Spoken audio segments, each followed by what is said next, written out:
Welcome to the Dr. Detective, a PhD true crime podcast, the show where we bring you critical assessment based on experience. We're adding episode 27 to the collection of stories.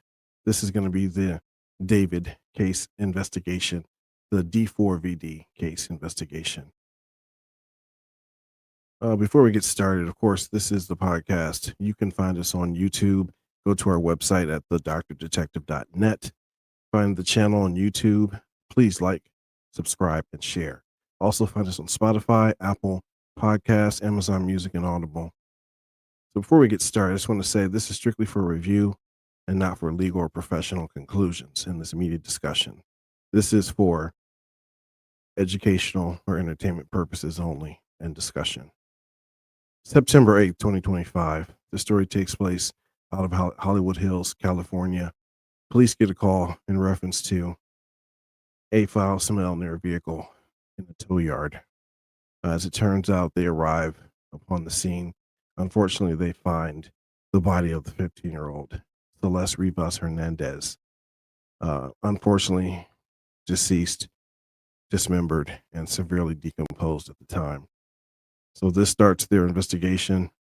Of course, police backtrack to take a look at the vehicle history, take a look at how this could have taken place.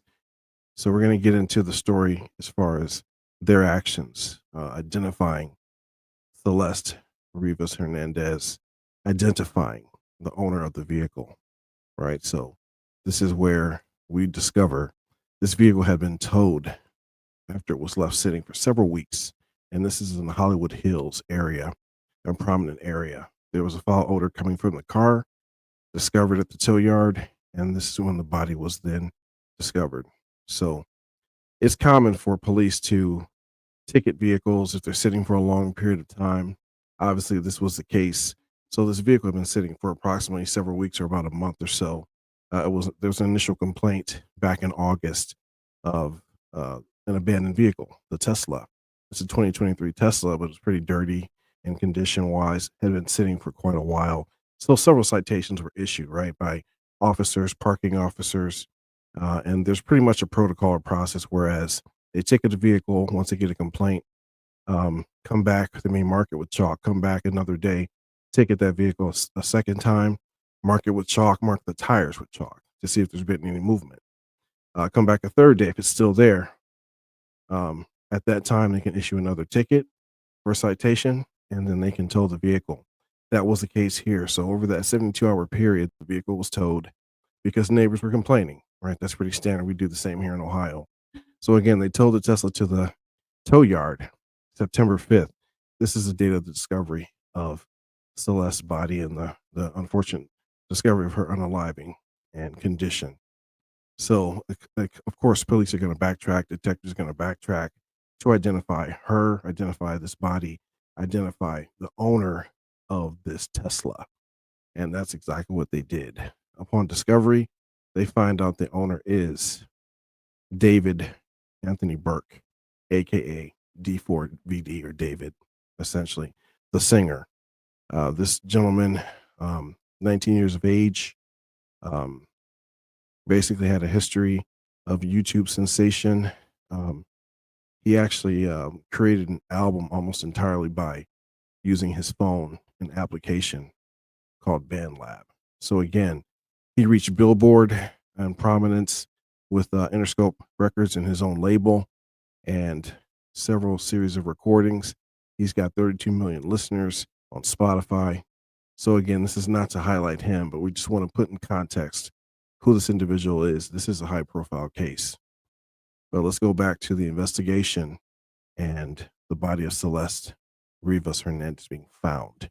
Investigation is underway at this point, right? So again, police would look into who owned the vehicle, her whereabouts, potentially is there some kind of connection or relationship. So they've done that. And upon discovery of this belonging to David Burke, right, they conclude, whereabouts, recent movement of the vehicle potentially, or when's the last time it may have moved. So everything is in play at this time, full circle. Whereas, as far as the body, that was transported to the ME's office, to the medical examiner's office, coroner, and so forth. But they determined also that David and Celeste Rivas Hernandez knew each other. So this is not like a stranger or a random person that was put into a car or maybe unalived and put into a car. We don't know the full scope of the details of what took place because it's still an active case investigation. But we did learn, and police did learn, that they knew each other. There's photos together. What the nature of their relationship is remains to be seen. Some say they were dating. He was 19 at the time. She was 14 and just turned 15 upon the discovery of her body. And the age gap there obviously is questioned, and there's concern about how long they had been in each other's company and so forth. So that again, that's a part of the story. There's always breaking developments and new developments. We'll talk about some that we've discovered. So who is Celeste? Celeste Rivas Hernandez. Essentially, as I mentioned, she was 14, just turned 15 at the time of the discovery, unfortunately. And she's based out of Lake Elsinore, California. But she was a missing person. She was reported missing. And as I said, she turned 15 around the time of the body being discovered. So, friends, or is it a girlfriend of David? We're not quite sure. Also, her body was found in what's called the frunk, the front trunk of the Tesla belonging to David Burke. So, again, she was severely decomposed and dismembered at the time of the discovery by police and detectives, but they identified her, and she had been reported missing since several times since April of 2024. So, again, the thing about whether you're missing or run away, whatever the case is, no one deserves this kind of outcome, and this is a tragic, tragic worst case scenario. We don't know exactly what happened, but with the condition of her and the discovery, there is a culmination in a multitude of agencies working in tandem, working simultaneously to make a determination what happened. So the vehicle was towed from the tow yard. And of course, typically it's escorted by police and detectives to their holding facility for processing. And that happened upon the um, towing and, seizing of the vehicle. Obviously, search warrants were obtained for the vehicle. Police also discovered that David Burke was renting a home near where this Tesla had been cited and towed from. They initiated search warrants for that home and the vehicle. And of course, upon discovery of what their evidence is, they're keeping this kind of close to the department, close to the investigation for the integrity purposes. I've said that on several different show episodes. I'll say that again.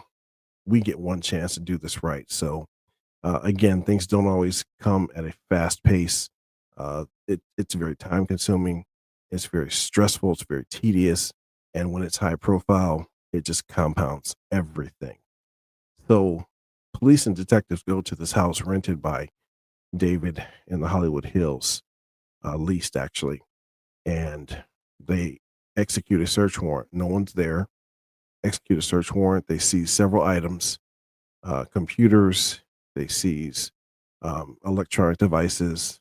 Of course, we don't have a copy of the search warrant, but that whatever they took, they have to itemize and leave a copy at that location, or give that to the occupant and or homeowner. So typically, that may come out later. They may talk as the case proceeds further, whatever the outcome is of what the discoveries have been.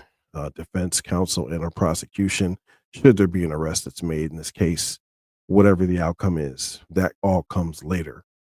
So we did discover also there were cameras that were located nearby. Of course, this is an entire canvassing um, effort, essentially. The entire neighborhood, not just the close homes in proximity, um, but every type of surveillance that could potentially offer some additional information to authorities and to the police and so forth. So there was discovery of cameras being on the house that was rented or home that was rented. And we'll talk about that also, because there's a private investigator that's been in the media pretty frequently. Recently, we did a podcast on STS Nation. Steve Fisher is his name. And we talked about the case briefly. Had the privilege to attend that with him on that particular show. But he's been all over the news because he has breaking news and some new elements of discovery that have been presented. LAPD said that David has been cooperating with them initially, but he has since hired counsel. So, of course, he's hired an attorney, and we'll see what that means. But initially, they talked about him being cooperative. So, what does that mean?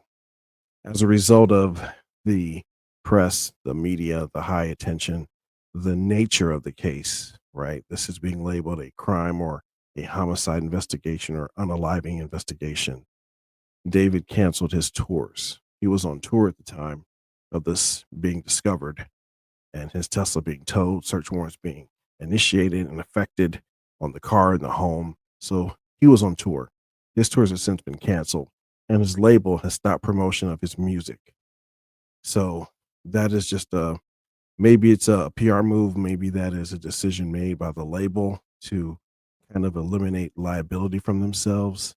Again, maybe with some of the nature of the content or song choices, whatever their decision was, they have ceased promotions for right now. So one thing I want to talk about, investigations are typically layered, especially when it is a unaliving case or whether it be abuse of a corpse, whatever the case, or the potential charges could be later. It is treated as an unaliving case, and we layer the investigation. What I mean by that is police and detectives have the scene, essentially, the other elements like forensics, what took place, witness interviews, and we'll talk about everything and kind of break that down of what all is provided or what all is considered. And then you have the medical examiner that comes out, the pathologist that comes out. We work in collaboration because the scene belongs to the detectives, city, state, federal. The body that's been discovered jurisdiction wise belongs to the medical examiner and the pathologist or forensic pathologist, right? So police have to consider, police and detectives, what kind of forensic data, right? Surveillance cameras, witness statements, and of course, starting with what's called a victimology of Celeste Rivas Hernandez. They're going to look at the victimology, who Celeste is, her background, some of these reports previously that had been stated, some of the missing reports that were completed when she returned. You know, where was she located? Who was she with? What's her lifestyle? What's her social media like? So they're trying to put in context the timeline of events or of the incident that took place. You know, we all want to know, when was that vehicle driven there or parked there initially? Who was driving? Who had physical control or potentially access, right? Was she put into the vehicle before discovery or before the crime, or was it done after that vehicle was parked? So was it done before the vehicle was parked and it was driven there with her, or was it after? That's all a series of timelines. The forensic data as far as social media, cell phone, mobile devices, computers, tower information, video information, audio statements, local surveillance, surrounding traffic way surveillance, and so forth. That's all forensic data or the science of the data. For digital or cyber forensics, it has to be examined. That is time consuming, right? Social media alone, whatever context that is configured in or whatever platforms. So we don't always know, as police and detectives, we don't always know every platform that someone has. That has to be vetted, that has to be discussed, that has to be shared sometimes by family, friends, and so forth.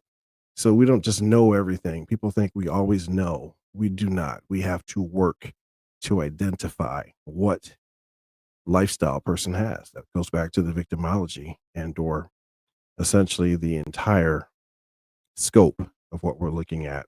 And then that expands And sometimes that gets limited to stop or cease at some point, but we continue working.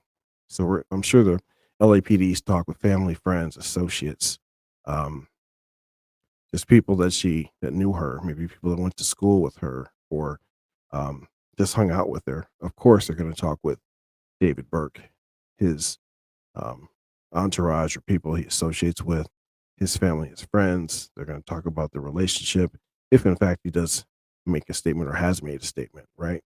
Then there's the other part of the investigation with the pathology, which police and detectives often assist with, such as an autopsy or attending of the autopsy, because the pathologist or medical examiner will ask questions.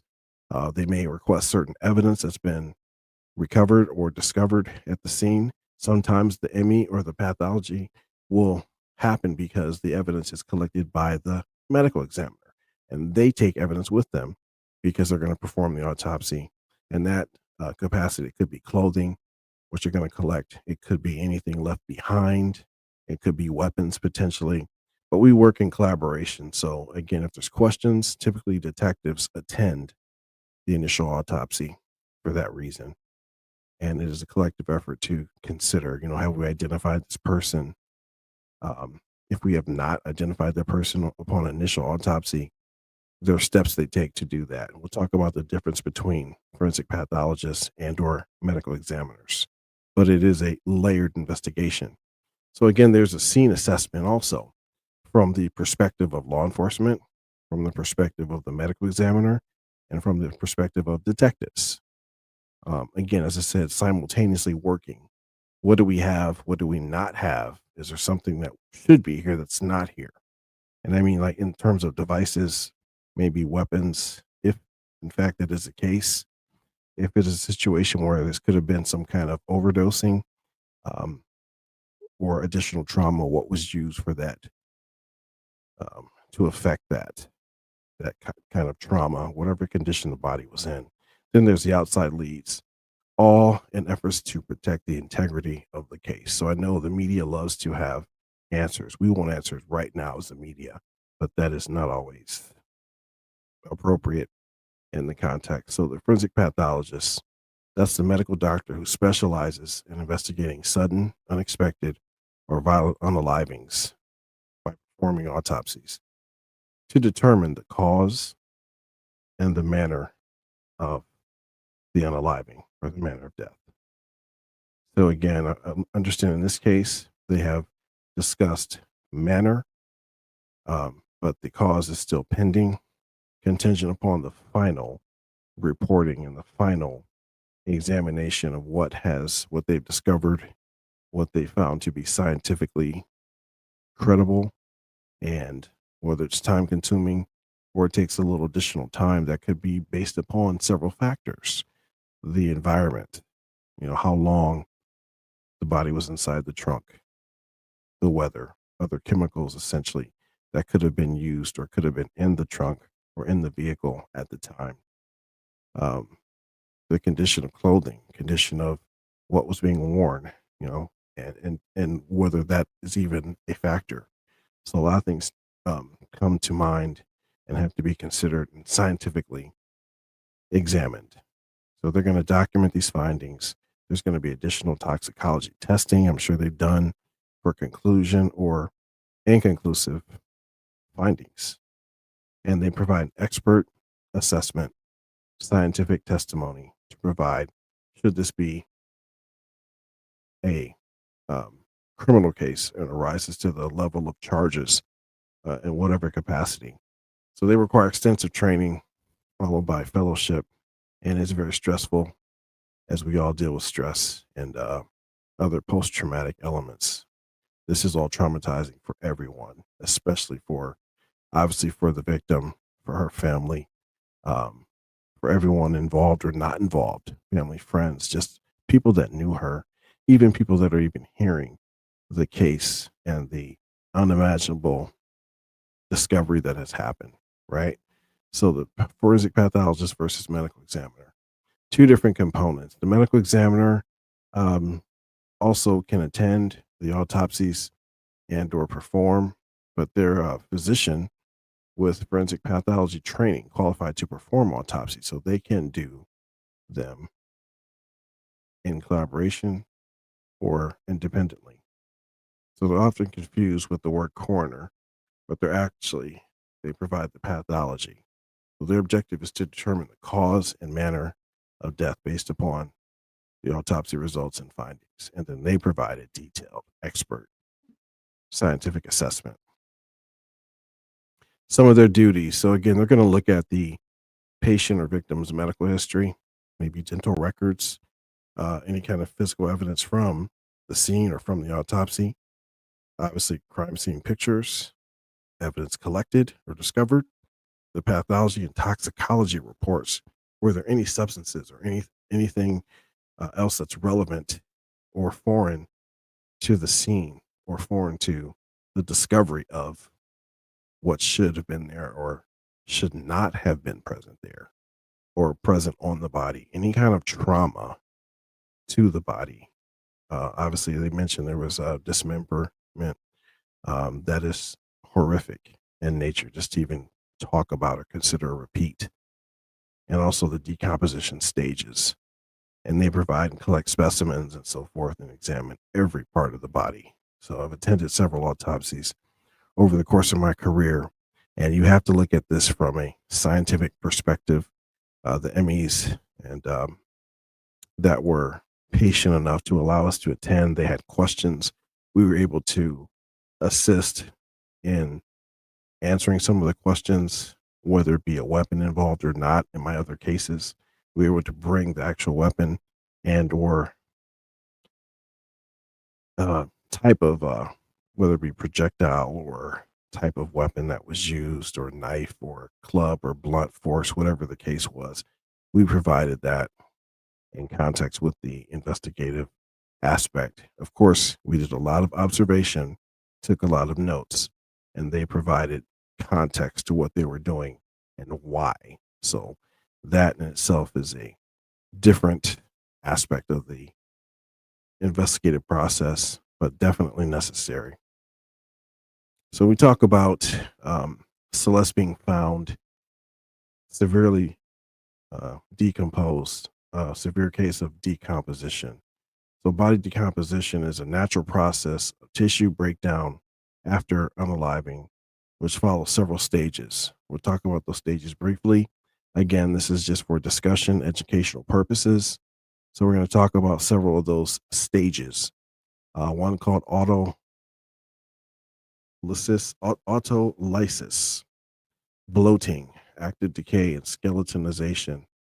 So again, the speed of this process is influenced by environmental factors, so contingent upon the weather in Los Angeles, the weather in the Hollywood Hills, the weather at the time, how long that vehicle was there, how long before she was placed in the trunk, or where she could have been potentially placed in the vehicle at the time, whether there's moisture, other chemical factors, oxygen available, as well as other characteristics, size of the person, um, uh, medical treatments, medical conditions, prior injuries, and so forth. So everything factors in, and then a host of other elements that a pathologist could really address, and they're going to do that in a finalized report. This is not a fast process, totally separate from television, how that works, right? We don't have a couple hours to do this. This could take several weeks. And typically, there's an initial toxicology screening for maybe chemicals or substance, but that is nowhere near what the final report will provide. There will be hopefully a cause and manner of unaliving that's stated at that time. But decomposition is also driven by the body's own enzymes. Autolysis, right? Or bacteria, putrefaction, which breaks down cell and tissue and leading to the release of gases, sometimes causing that odor or swelling of the body as well. So let's talk about autolysis. Let's talk about that. This means self-digestion. It's the first stage of human decomposition, and respectfully, it occurs immediately after unaliving. It's triggered when a person's blood stops circulating and they stop respiration. So again, in respect of Celeste and her family. We're just trying to put some context to what happened or what took place. The thing about these investigations also, I'd like to share, um, I've done several unaliving investigations in several different capacities, whether it be trauma, whether it be by overdose, or whether it be by even accidental or intentional. Um, at every stage, I've charged people with every level of offenses and so forth. So, whatever the outcome is for this, we have to remember that it's really about justice for the victims. But I'm just trying to put context to the time factor, how long it takes for the pathologist and the ME to perform these examinations, perform these scientific tests or testing. These systems take time, and that's not always convenient for the public, but it is necessary. And you have to be very meticulous about how it's done, right? So, again, putrefaction is the decomposition of organic matter, primarily proteins driven by bacteria, after an organism's unaliving. So, this bacteria includes their own gut flora, breaking down the body's proteins, releasing gases, and liquefying tissues, a process that results in a distinct odor and visible changes such as swelling or discoloration.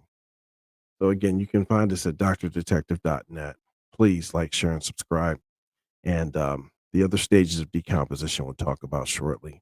So again, one thing to remember again, um, we work as fast as we can in an investigation, but we are not rushing, because when you rush or you try to make things fit, that's where the mistakes come in. That's where you can lose credibility in a case. That's where you can actually lose a case and let someone go free by a technicality or by error. So we have to take as long as it takes. We have to take our time and engage. So again, we talked about autolysis, autolysis, putrefaction. Then there's the decay or skeletonization of the human remains, um, the liquefying of, dry and any proteins that are broken down, and then the diagenesis, decomposition of the skeletal bones, organic bone, mineral matrix gets metabolized or mummified, essentially, right? So those stages, and we're not sure exactly what stage Celeste was found in, but that will be reported in the final assessment, the final expert analysis and pathology report. And that typically takes somewhere between a month or longer, contingent upon the condition of the body and the victim that was found. In this case, I imagine it would take a little bit longer because of the complexities of what has to be considered, the complexities of how she was found, um, identifying some elements of the timeline or time factors with the conditions of the environment, weather, and so forth. Again, most importantly, this is a collective system of collaboration. It is about Celeste. It is about Celeste Rivas Hernandez. It is about doing everything we can to determine what happened, how this happened, who's responsible, who's involved, who's willing to talk or come forward, who's going to be held accountable for this in whatever capacity this was or is discovered to be. So the Hollywood Hills mansion where David Burke was renting or leasing the home had security cameras. This was identified by the private detective. We'll talk about him. And this was in reference to the Tesla being in a certain amount of proximity to that rental home, right? So wherever that was located, they discovered the owner, or they discovered the body first, then discovered who owned the vehicle, seized the vehicle, activated or effected search warrants for the vehicle and the residence. After learning the vehicle was owned by David Burke, he had actually been leasing a nearby mansion. So private investigator Steve Fisher has been working independently, initially from law enforcement, now working with law enforcement. But he was able to find video at this residence that Mr. Burke was renting. He's since been hired by the owner of the residence since the David Burke has canceled the lease agreement and moved away from this location. Steve Fisher has been still working, and he's working with law enforcement, but he found video and was given video that he turned over to the police. Now he's saying that he knows the last person to drive the Tesla, or the last person to get out of the Tesla, or any other activity that may have taken place involving this Tesla vehicle. So again, that's been reported to law enforcement. And obviously, back to the integrity of the case, Steve Fisher may not disclose that. He's been on several different shows talking about his findings, talking about other speculative elements that could have happened. But this always, when you find a body in the vehicle, you start from the vehicle that actually becomes your initial scene that you're aware of, and you work outward, or typically you backtrack to work to determine movement, access, what happened, how it happened, when, where, what time. Again, tying into the timeline of events or sequence of events. So that will be hopefully disclosed soon by authorities in collaboration with Steve Fisher. Again, we thank him for his work. So there's going to be more to come with this investigation, more considerations, maybe even charges that come. It may not be David Burke that's responsible.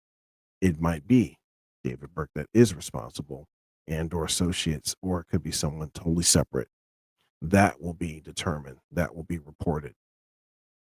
For now, we're going to say prayers for Celeste Rivas Hernandez and continue the process of hoping for justice, hoping for a good outcome. Prayers on behalf of the family, for her and her family and loved ones, friends as well. So this is the D4vd David case investigation, brought to you by the Dr. Detective. Again, like and subscribe, like, share, and subscribe. Find us on YouTube, on the YouTube channel. Go to our website also, thedoctordetective.net. You can stream on Spotify, Apple Podcasts, Amazon Music, and Audible. And as always, thank you. Spread some love. Hope for the best outcome. We're going to dial back to this case again and determine or discover the outcome. Hopefully there's charges. So again, I want to thank you for watching. As always, spread love. Appreciate you.